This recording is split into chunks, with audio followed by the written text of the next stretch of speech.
team. I tell you, I'm forever grateful for the players and the worship team. I can whistle, but I don't think that really counts. I mean, I just want to encourage you with the words coming out, that God's speaking and that it's for us to respond. And it's really interesting that this morning too, the year 8s, we're taking them out we're going out for some hot chips and hot chocolates and that, because they're sort of at this threshold of next term they're going to start youth group, and so we catch up and we meet the leaders really, and so there's like that threshold moment, and actually some of the words that are coming out is that there's a threshold moment this morning, and of a stepping out, of a stepping into something, and maybe it's a bit of courage, maybe it's like it's going up and for prayer, or it's a decision you've got to make, or whatever it looks like. But I encourage you, I feel that theme of that there's a threshold, there's a moment for people this morning. And so I encourage you that in the the awkwardness of change, that God's working, and that sometimes it can feel real messy. It can feel like really hard to see what's going on, but actually God's in the chaos, and sometimes it's not until you look back, and you go, oh wow, I can see what was going on. But this morning we've been going through Acts, and we're at a similar sort of moment too in Acts. There's this threshold moment, and over the next couple of chapters where the church radically changes, and it must have felt so unsettling. They must have been going like, what is going on? And this, we step into that, we see that in chapter 6 and over the next couple of chapters and what's going on. And so I wanted to just want to encourage you in that. If you're in that place where, I know it's like building, man, every day you think this is going to happen, and oh no, that's not going to happen, and you've got to change, and change brings struggle, right? But it brings growth. And they seem to be hand in hand. I don't know if it's because of change, growth happens, or is it that growth happens which causes change and challenges and struggles? It's sort of, struggles and growth seem to, it's a chicken and egg sort of scenario. I don't know which one comes first, but it's sort of what is going on in the early church, and it's really cool to see that actually that's life, right? It's normal. And they've had 3 kind of cycles of this so far in Acts. If you remember, the first one was like Peter and John, like they raised the cripple right at the temple courts, and they get like into huge trouble for it. And so they get pulled up in front of the Sanhedrin, and what the heck's going on, and they get threatened with violence, sent away. But in the process, the church explodes and grows, and it's like, wow, that was awesome, and they pray, God, help us to be bold. And then the second cycle came with Ananias and Sapphira, when the potential, so it's an internal battle in the church, where the hypocrisy was, the temptation was that to allow people to say one thing and do something else, and allowed deception to get in. And so they held the line on that, and which was pretty dramatic, right? They died and dropped dead in front of them. But what happened? In that chaos and change, it's like, boom, there was growth, and the church grew, and they said they were performing incredible signs and wonders, that Peter's shadow even was bringing healing for people. And then last week, Greg shared about, and then so out of that, they continued to speak boldly. And so the Sanhedrin, they pull them in front of the authorities again. And this time they get flogged. Like, imagine 39 lashes, or how many ever they decided was, they could handle. And so that means you getting your back ripped apart. And so, man, struggles, challenges. And then what happens? Church grows, So there's this sort of cycle that happens of growth and challenge and struggle, and they seem to go hand in hand. And we get now to chapter 6. Oop, there's my Oh no, I'm okay. Whew. It's typical, isn't it? You go to open up the app you use, and it's like, oh, I've done upgrades, and they're sort of you're trying to work out how it works. But Acts 6, okay, so once again, it goes back to an internal threat and a change again. And it's even more subtle, the enemy's attack, but the damage can be just as catastrophic. But before we read it, I just a little bit of background to set the scene. So the early church in Acts 6 was primarily made up of Hebraic Jews. So they were Jews that lived, they're born in Israel, and so they would have spoken Hebrew. They'd immersed in the culture of the Old Testament culture, and loved the word, etc. But as time went on and the church started to grow, a whole new group came in, and they were called the Hellenistic Jews, and they were Jews that actually were descendants all the way back to the Jews of the diaspora, so the ones that got dispersed right the way back in 700 years before Christ, with the Nineveh exile, and then, the Assyrian exile, where they kicked them all out of the country and they made them into slaves. And then again, the Babylonians came along in 520, and they did the same thing. And so there were settlements and there were pockets of Jewish communities all over the Roman Empire. So in Egypt and North Africa, in Cyprus, in Italy itself, and all around the known world, there were communities of Jewish people.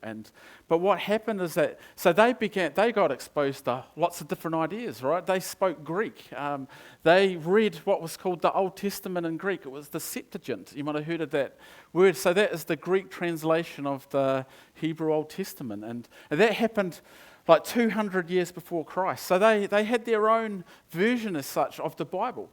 But some of them came back and they began to settle in Jerusalem, but they had different worldviews. They had a different way of thinking. They spoke a different language. You can imagine in their services, right?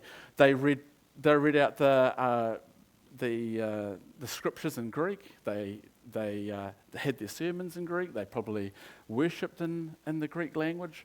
So they all came flooding into the church. Right, and so there's this. So you can imagine that they have this commonality, but there's tension there as well. And so that's where we hit Acts 6. And what is really incredible is that it is the beginning of the expansion of the church, and there's this really strategic time.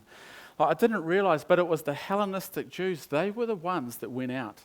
They were the ones that went out and shared the gospel and went into all the nations.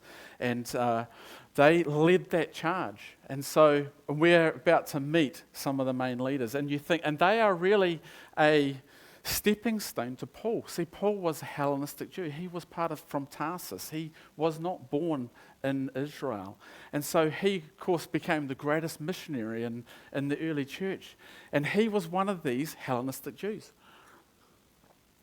And so there's this really strategic sort of key moment that's happening. And yet, when I imagine in the boots on the ground, they would have been thinking, man, what's going on? How we navigate this? There's change and it feels uncomfortable, and what language do we use? You can imagine all those sorts of things that would have been queries and questions would have been going on. And so in Acts 6 it says this: in those days when the number of the disciples was increasing, the Hellenistic Jews among them complained against the Hebraic Jews because their widows were being overlooked in the daily distribution of food. And so the 12 gathered all the disciples together and said, it would not be right for us to neglect the ministry of the word of God in order to wait on tables. Brothers and sisters, choose 7 men from among you who are known to be full of the Spirit and wisdom, and we will turn this responsibility over to them, and will give our attention to prayer and the ministry of the word. And it's really interesting in verse 1, it says that they complained. And I was looking at that, and one of the commentaries was saying it's a bit of a bad translation. The word there in Greek, it's because it's sort of a bit, it's a bit more, what's the word? Bold, right? But actually in the Greek, it didn't sort of mean that. It meant murmuring. It's actually the same word that was used in the Old Testament when the Israelites got sick of the food and they started to murmur and complain to Moses or about Moses on, like, oh man, why are we in Egypt? Why are we in the desert? We could have been back there. This food sucks. We had tomatoes and greens and things were good. I'm sick of the mammon, or I'm sick of the same old meat every day. So it's that murmuring. And so this is what they're saying is like, actually, this murmuring started. And of course, they probably got word of it. And I think it's so good to hear. It's like they were in this perfect church, And actually, we're the same. You read through Exodus and you think, oh man, look at these guys, they're shockers. Or it's like, yeah, take a look in the mirror. We haven't actually learned a whole lot. And we start murmuring, complaining, don't we? And this is what happens in the early church. It's the same thing. And so the apostles, they start to hear this murmuring and this complaining, and they actually, and rightly so, they recognize actually this needs to be dealt with. This could actually really disrupt the church. This could split the church apart, and we need to sort this out. And it's one of the old sayings that that perception is reality. So the complaint or the murmuring was that the Hebraic Jews were in charge of the distribution of the food, right? And but the church now is full of Hebraic Jews and Hellenistic Jews, and so they're saying, hey, our widows and our families, I don't think they're getting the same portions. So that was the perception. So it may not have even been true, right? But there's this concern here, and I'm thinking, whoa, we need to deal with this. But they also recognise the danger in it, and that is that man, you can get pulled. If they get pulled into overseeing and distributing the food, they're not going to be able to continue preaching, teaching, and praying. And do you know what? It's one of the enemy's main ploys. The way he will take you out is by getting you busy. By getting you busy doing a whole lot of stuff that you're not actually called to do and not actually being asked to do. And I don't know about you, but man, as when you get pulled into things and there's in your spirit, you think, man, why am I doing this? Like this, I shouldn't be doing this, and it's pulling me away for the things, the passions, and the things that I love, or the things that I know that God's called me to do. And that was the danger here, and it's subtle, eh? If you read through each cycle of their the struggles of the growth, was that there's this temptation to not deal with the issue, or just let it slide, or to get pulled into it. And each time they make these decisions, and each time it frees up the church, and the response as it grows, and the fruit of it is it grows. And it grows because they continue to preach and teach the word. The apostles continue to do this. And so they recognize that, man, their primary role was to pray and to teach and to preach. It wasn't distribute food. And I don't know about you, when I read that first, I thought, shoot, it sounds a bit rough, doesn't it? Like, and it says, our role's not to distribute, what was it, to wait on tables. Like, flip, is that a bit elitist, Is that a bit like, no, that's a bit below us, where we just work over here.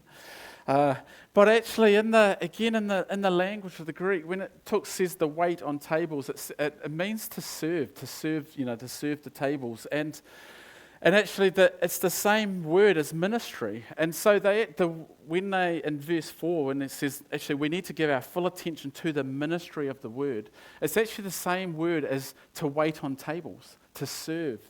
So actually, what they're saying is the complete opposite.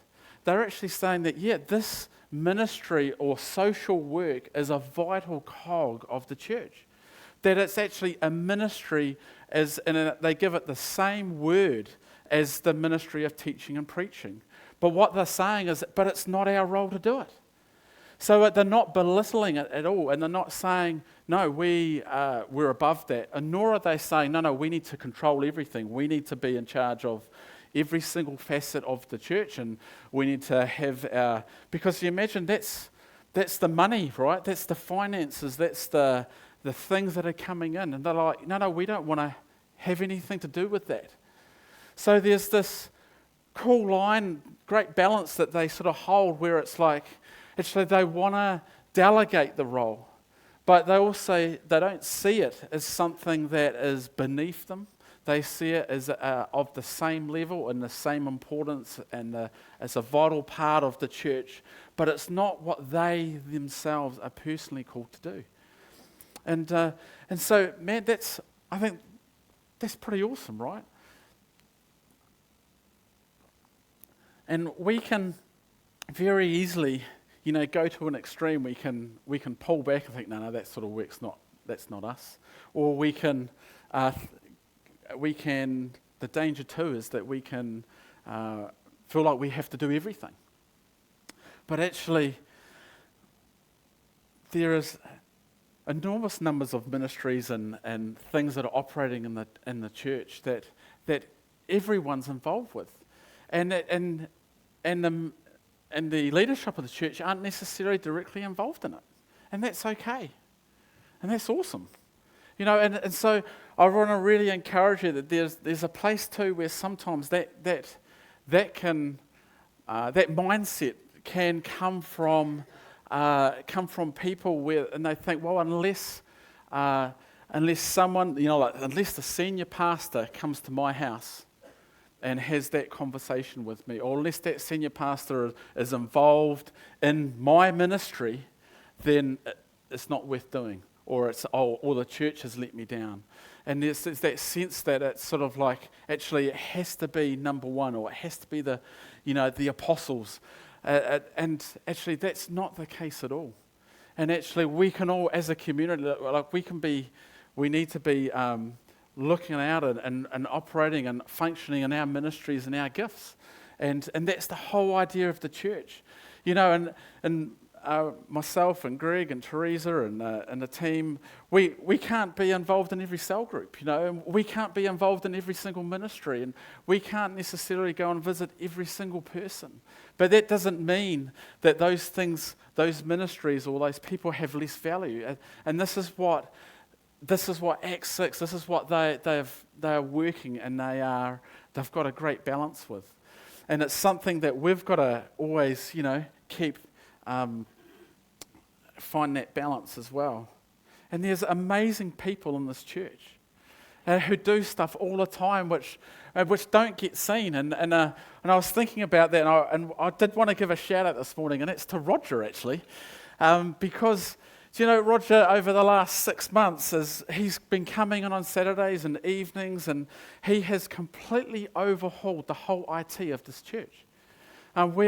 Because with the new build, it's like we had to put in a new fibre optic cables down, and man, that was a mission in itself. It had to go in the drain layers, trench, and had to get that moved around, and myself and Tim and Roger constantly, it was just like this mission to get it in. But once it's in there, it's like, well, we need to buy new gear, and that gear then doesn't synchronise with the gear here, and then we had to get an overhaul. The Early Learning Centre's running off all of our systems, so we need to overhaul the whole system in the Early Learning Centre while it's running, and they're paying bills and administering and doing all the admin with the kids, etc. And so, behind the scenes, Roger has been, buying gear, organising, installing it, putting it in, and me and Tim have been helping and crawling under buildings, and and it just goes on and on and on. And I can tell you, it's saved the church thousands and thousands and thousands of dollars. Is that ministry less than say someone playing the keys this morning? or playing the drums, or actually it's vital. And actually, it's funny. Yesterday, I don't know. Apparently, the South Island, the internet for mobile broadband dropped out, and we're like, "Oh no! We can't get online. There's no PlayStation. We can't watch a movie." And so we're ringing up Telecom. What's going on? And often it's not until something breaks down that you're like, whoa. Suddenly you appreciate what you need. And that goes for the same for all of those, builders and plumbers and teachers and all of the jobs and things that people do that are absolutely key as a part of a community and a part of a church. And so I want to encourage you this morning, we all have a part to play. We all have a ministry and a service, and all things are valid and valuable and equally are really important. And so, there's a part where change, where we've got where change comes through, and then all of those things get disrupted, right? And we wonder where our feet are, and we wonder what's happening and how the future's going to look. And so I want to encourage you that don't get pulled into things that you're not supposed to be doing. It's okay to say no. But vice versa, saying that, there's times where you've got to pick up things, don't you, and run with it. But often we found, for me and Beth, we at the end of the year when sort of things are settled down and you've got a bit of perspective on life and you're in holiday mode and you can sort of look back in the year and you think, okay, what am I doing? Am I doing what I'm supposed to be doing? Is there things that I've taken on that actually now is I need to look at unloading? I need to look at finding that balance, getting that balance back in into my life, with the physical and spiritual and just, do we have time to enjoy sport and to recreation and you've got to find that balance and so I really encourage you to know what you're good at, know what God's called you to be and who. And I remember Greg talking about the difference, like shotguns and 308s, and a shotgun, you fire it and the lead goes, disperses really quickly. And actually what happens is it loses power and impact really fast. And it doesn't have that ability to hit and to, and to take down because the energy dissipates very quickly. But a bullet, of course, is focused. It's a solid object, and when it's shot, it can travel kilometres. And I remember thinking, do you feel like a shotgun or a 308? And I encourage you that one of the most discouraging things can be when you feel like you're making no difference, when you feel like you are spread too thin. I remember it's like in Lord of the Rings, it talks about it. I feel like butter spread too thin over toast. I think it was like one of those sayings. But there's a part where actually, and it wears you down and it discourages you, and you lose your passion and your zest. And so I really encourage you to times to pause and to reflect and go, okay, how do I feel? Take a stock take and review what you're doing and do you feel like you're a shotgun where you're doing everything, half as good as you're good, and rather than doing a few things like really well, and that's a really discouraging thing. And so I really encourage you to. That's one of his ploys. It's one of the enemy's tactics. Is just to get us all busy. And rightly, the apostles here worked that out, and they've pulled back and said, "Hey, this is a vital ministry. You guys do it. Someone else do it." So this proposal in verse 5, the proposals pleased the whole group, and they chose Stephen, a man full of faith and the Holy Spirit. Also Philip, Prochorus, Nicanor, Timon, and Parmenas, and Nicholas from Antioch, a convert to Judaism. They presented these men to the apostles, who prayed and laid their hands on them. And so the word of God spread. The number of disciples in Jerusalem increased rapidly, and a large number of priests became obedient to the faith. So here we get this little summary again. After this navigating change and navigating the little bit of a storm, it's like they correctly discerned the right way ahead. They delegated it out. The people chose 7 people full of the Spirit, right? And they were people who they could see the fruit on them already. So I encourage you, if you're looking for people to get involved, look for people who are doing it. Look for people who are already showing fruit. And don't just look for, just what people say about themselves or what's on the CV, but look for what they're doing and look for the fruit. And so they pick these 7. And then, boomfa, it spreads and they see fruit. And it's interesting, so these 7 men, they had Greek names, and so sort of inferring that actually a good number of them were probably Hellenistic Jews, and so into that mix. And so perception is reality, and no doubt it silenced the murmuring, because now I've got our own people are helping and distributing the food. And it's interesting, when you get onto things early, and when you deal with stuff straight away, normally all that needs to happen is a change in the way you do things and a change in the policy or the structure. If you let it simmer and you let it fester, then it becomes, people get angry, they get frustrated, they get resentful, and it gets personal. But because they didn't wait around, because they made a decisive decision, because they identified just a simple change in the policies, a change in the way operating, things settled down. And of course so these ones stay in the church. That doesn't split. They stay together. They're tight, and the church begins to grow. And it says that many of the priests came to faith. Wow! So imagine. So they're probably the priests a bit like John the Baptist's father, Zechariah. These ones who were served in the temple courts and who had a real passion and who were open to the faith, and they were looking and hungry and wanting to know what God was doing and where He was. And so they weren't necessarily part of the priestly families, the sort of aristocracy and part of the Sanhedrin. But no doubt they threatened them. They threatened the authorities because their own people are now coming to faith and are believing that Jesus is the Messiah. That they haven't stopped sharing, even despite being flogged now. And so this last statement that many of the priests coming into faith would have been a red flag to them.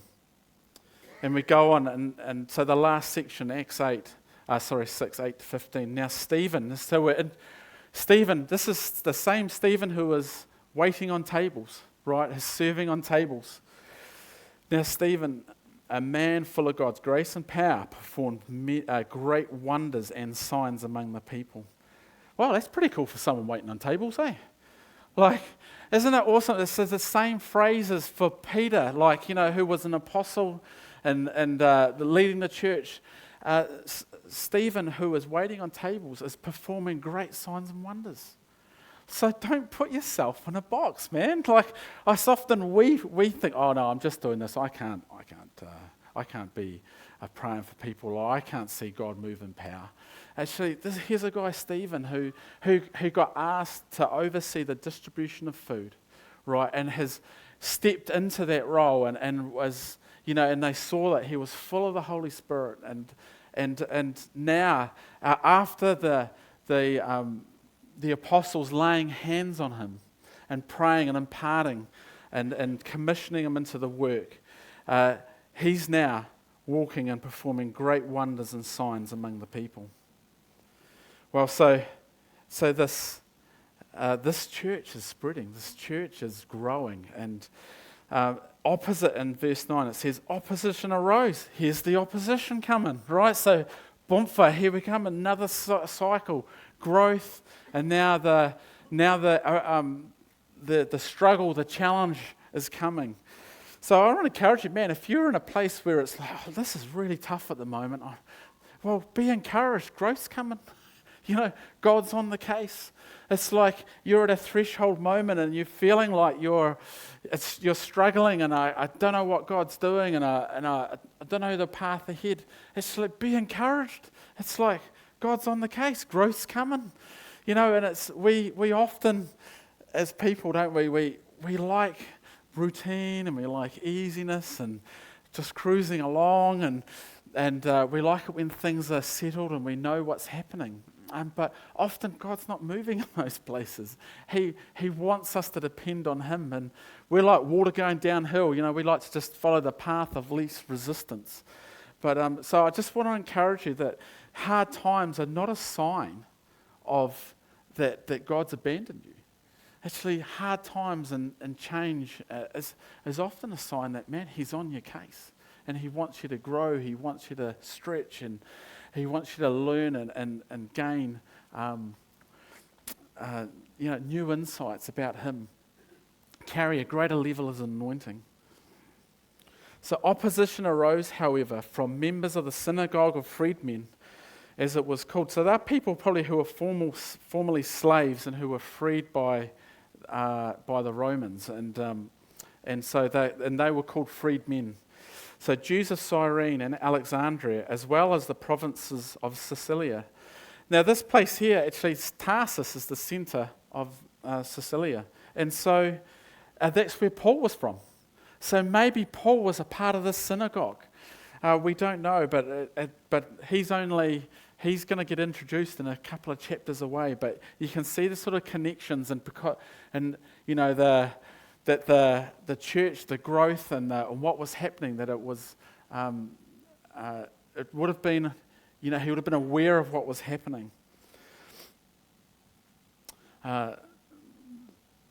Where are we? So the Jews of Cyrene and Alexandria, as well as the provinces of Sicilia, and Asia, who began to argue with Stephen, but they could not stand up against the wisdom the Spirit gave him as he spoke.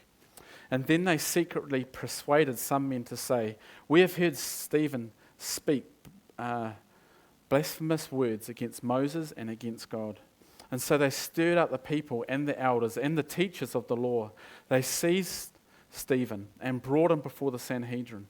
They produced false witnesses who testified, "This fellow never stopped speaking against the holy place and against the law. For we have heard him say that this Jesus of Nazareth will destroy this place and change the customs Moses handed down to us." All who were sitting in the Sanhedrin looked intently at Stephen, and they saw that his face was like the face of an angel.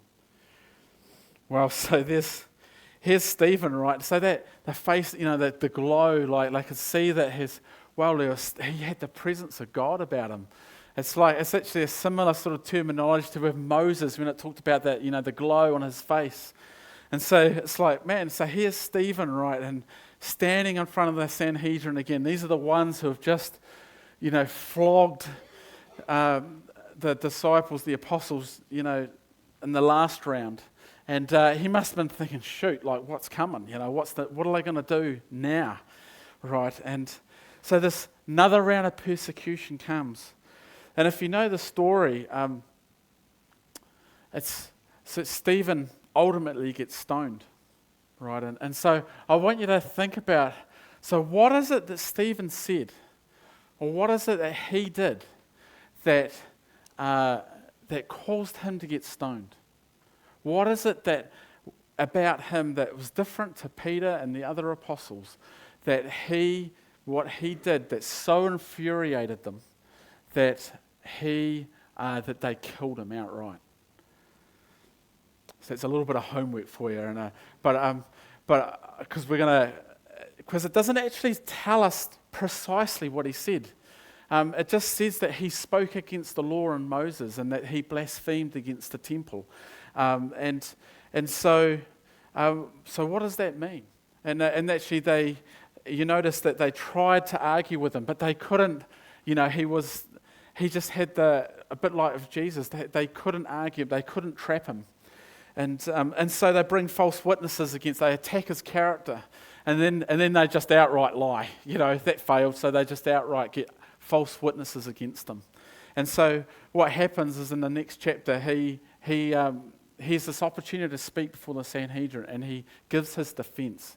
So I encourage you to have a read through it and see and have a read through that and to understand what and see if you can pick out what it is. What did he say that got him killed? And so one of the keys is the fact that Stephen, again, he was a Hellenistic Jew. And so he probably didn't follow all of the, necessarily follow all of the Old Testament, the ritual and the cultural things that the Hebraic Jews did. He was exposed to a lot of the Greek thoughts and Greek way of life, etc. And so here's a guy, right, who fully believed in God, who was, representing him before the Sanhedrin. And up until now, you see, there wasn't really a concept of Christians, right? They were Jewish messianic believers, so they were Jews who believed in Jesus, and so they were a sect of Judaism. That's how people saw them. They weren't Christians as such, right? And so here's Stephen, and he's now starting to work out, what does this Christian faith look like? What are the consequences of what Jesus did on the cross for all of the temple, for the sacrificial system, for all of our culture and the Jewish lifestyle and everything else?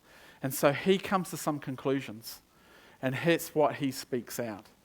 And so he's the first one who starts to think about what are the ramifications for what Jesus did on the cross. And that's why he got killed. But it was because of Stephen, and it's because of, and who opens these four sort of key characters who are coming up. Stephen, Timothy, was it Timothy? What's his name? The other guy who was a part of the crew, Philip the evangelist, sorry. And then we meet Paul, the Pharisee, and then Cornelius, who's the first Gentile to come to faith.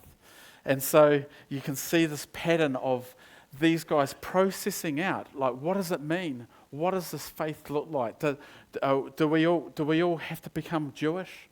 Where's the line? And what are the implications for this, for what Jesus has done on the cross? And so without them going through that, this church wouldn't exist. So this is like this moment, over the next couple of chapters, is this massive change in their understanding of what it means and what a church community means. Where does the presence of God dwell? Does it dwell in a temple, or does it dwell in people? And so they are working out all this stuff, and that's what we're going to see over the next few weeks. And so I want to encourage you this morning, just that if you're in that place where it's like, man, there's a feeling stirred up about life and there's change, and it's like, man, God's in it. He's in it. And don't despair, don't discourage it. And these guys in the early church, it wasn't easy for them, and they were processing through, massive challenges and massive changes. But in it all, God worked, and in it all, the Hellenistic Jews become the forerunners, and they become the primary people who were the first missionaries who went out not just into Jerusalem and into Israel, but to Syria, to Egypt, and out into the world, and right through to the very Roman Empire itself. So I encourage you that there's a way bigger picture, and might be worried about your car or something like that, and yet, but what God's doing in your life is way bigger and way more significant often than we recognise or know. So as the team, do you guys want to come up? We'd love to just sing, just to finish with a song. And I encourage you, if you would like to respond to those words this morning and around that threshold. If you've got change and you're just wanting to just pray into that, would love to pray for you. If you're feeling shut down and feeling like the words spoken over you that just that have just caused you, the life to sort of drain away, then I really encourage you. I believe God wants to speak and to bring life and passion and hope back into your heart. Thanks this morning for coming, and please stick around. We've got tea and coffee and opportunity just to connect. But do encourage you, if you like prayer for healing as well, please come over. We'd love to pray for you. And have a great day.